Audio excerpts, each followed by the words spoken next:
Hoje nós iremos falar de assunto que tem de interessante e tem de complexo, que são os receptores periféricos da somestesia. O que é a somestesia? São áreas de integração sensorial do nosso corpo. O tato, a propriocepção, a vibração, o calor. A gente vai estudar as fibras de Mersenne, de Pacini, de Ruffini, de Merkel, as fibras A beta, a delta e a fibra C. Nós vamos destrinchar cada uma. Só que antes de tudo, a gente tem que imaginar nossa pele como o quê? Como um prédio. Um prédio que é inteligente e ele vai fazer o quê? Cheio de sensores. A gente vai ter o A beta, ele vai ser como se fosse um elevador rápido.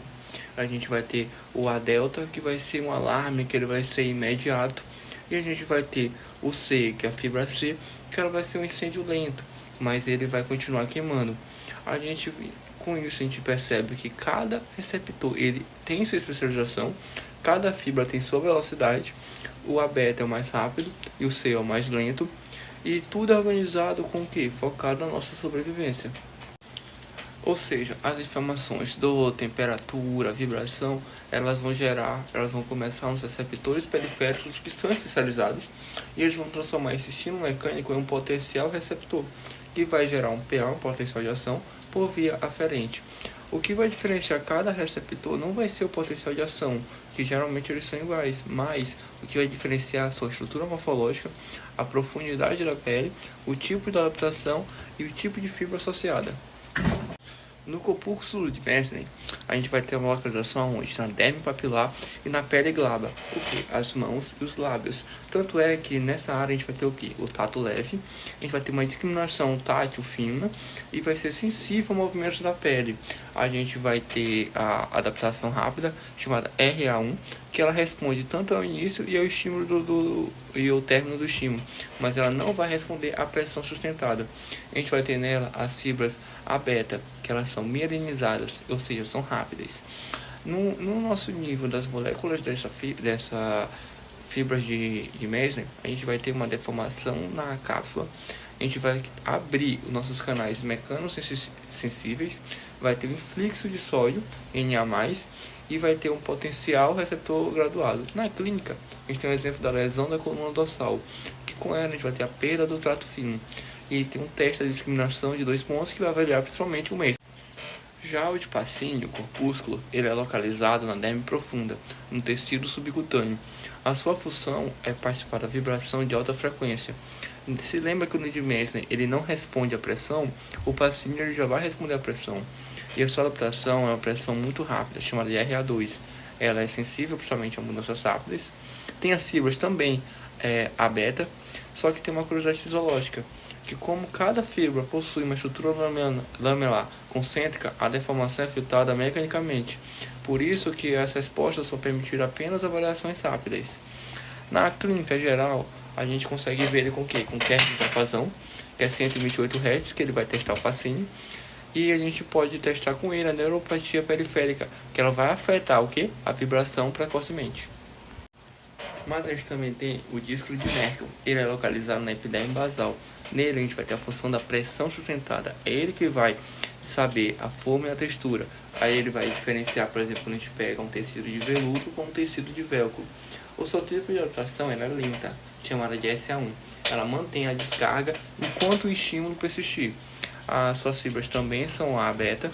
E ele tem uma enorme importância cortical, por causa que eles são estão envolvidos na discriminação tátil fina, e nele que é principalmente para usado na leitura em braille. Se lembra que numa lesão ele pode até preservar a sensação primária, mas ele vai prejudicar o quê? O reconhecimento da forma. Nós também temos o corpúsculo de Ruffini, ele que vai usar quando a gente pega a nossa mão, ele vai contribuir para a percepção de forma da nossa mão a manipular objetos. Por exemplo, a gente pega uma garrafa d'água, diferente que nós pegamos um lápis, porque ele participa dessa própria percepção indireta. Ele é localizado na derme profunda e ele tem uma função também de ajudar no estiramento da pele e na posição dos dedos.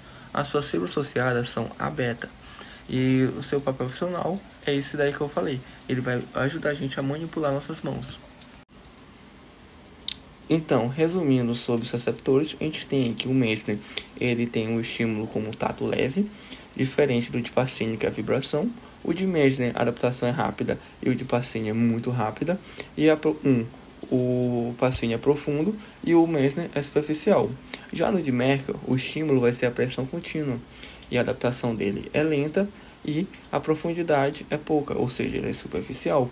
Já o de Ruffini, ele tem um estímulo como o estiramento e esticamento dos dedos, função principal.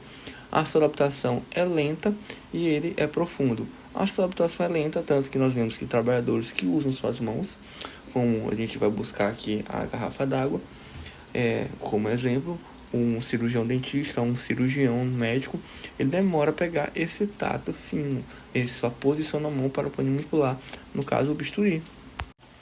E para entender melhor esses corpúsculos, esse disco e esse painel, nós temos que entender as fibras. A gente tem a fibra A beta, A delta e a fibra C. A fibra A beta, elas são mielinizadas. O que é disso? Eles têm a condução rápida, entre 35 a 75 milissegundos. Elas respondem o que? A tato e a vibração, elas têm um baixo limiar. E quais são as vias delas? Elas têm a via pela coluna dorsal, que vai para o lemnisco medial. Já as fibras A delta, elas são mielinizadas finas. Elas têm uma condição intermediária, é de 5 a 30 milissegundos. É quando tem uma dor rápida e eles são sensíveis ao frio. Elas são responsáveis pela primeira dor.